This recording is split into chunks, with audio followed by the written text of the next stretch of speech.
अस्सलामुअलैकुम वरहमतुल्लाहि वबरकातुहू।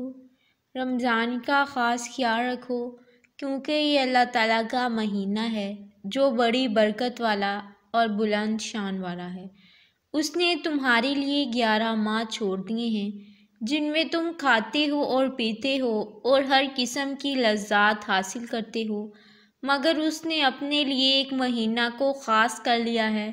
रमज़ानुल मुबारक को सैयदुल शहूर यानी तमाम महीनों का सरदार भी कहा गया है। ये महीना बेशुमार बरक़ात का महीना है। 1400 बरस से लाखों करोड़ों सुलहा व अबरार इन बरक़ात का मुशाहदा करते आए हैं और आज फिर बरक़ात से बहरानंदोज़ होने वाले बुज़ुर्ग बकसरत मौजूद हैं।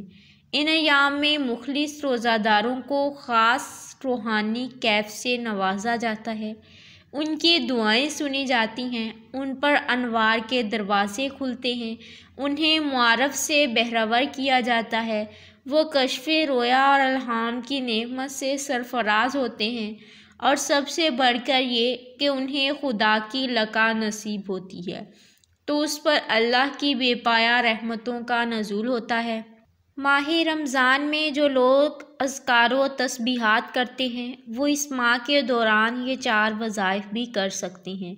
ये इंतहाई मुख्तसर और जामे वज़ाइफ हैं जो इंसान को रिज़्क़ व सेहत की बहाली, दुआ की कबूलियत और गुनाहों से बचाने में मदद फ़राहम करते हैं। रोज़े में वुसअत के लिए नमाज फ़जर के बाद अव्वल आखिर दुरूद इब्राहीम में 21 मरतबा और ज़ैल के वजीफ़े को 1100 बार पढ़ लें। या बासितु या मुनइमु। गुनाहों से छुटकारा पाने के लिए नमाज इशराक के बाद अव्वल व आखिर दुरूद इब्राहीमी 7 मरतबा और इस वजीफ़े को 313 मरतबा पढ़ें। या आखिरु या हादियु। गुनाह दुआ की कबूलियत के लिए नमाज फ़जर के बाद अव्वल व आखिर दुरूद इब्राहीमी 300 मरतबा और इस वजीफ़े को 41 मरतबा पढ़ें। या समीउ या मुजीबू। खैर व बरकत के लिए नमाज चाशत के बाद अव्वल व आखिर दुरूद इब्राहीमी 7 मरतबा और इस वजीफ़े को 101 मरतबा पढ़ें। या मुतिऊ या शकूरू। जैसा कि हम सभी इस बात से वाकिफ़ हैं कि रमज़ान का महीना शुरू होने वाला है, तो हमें चाहिए कि हम इस महीने का ज़्यादा से ज़्यादा फ़ायदा उठाएं और अपने रब को मना लें ताकि हमारी दुनिया भी आसान हो सके और हमारी आखिरत भी आसान हो सके। कहने का मेरा मकसद ये है कि ये एक ऐसा महीना है कि जिसके बारे में अल्लाह ने खुद इरशाद फरमाया है कि ये मेरा महीना है और रोज़े मेरे लिए हैं और मैं ही इनकी जज़ा दूँगा।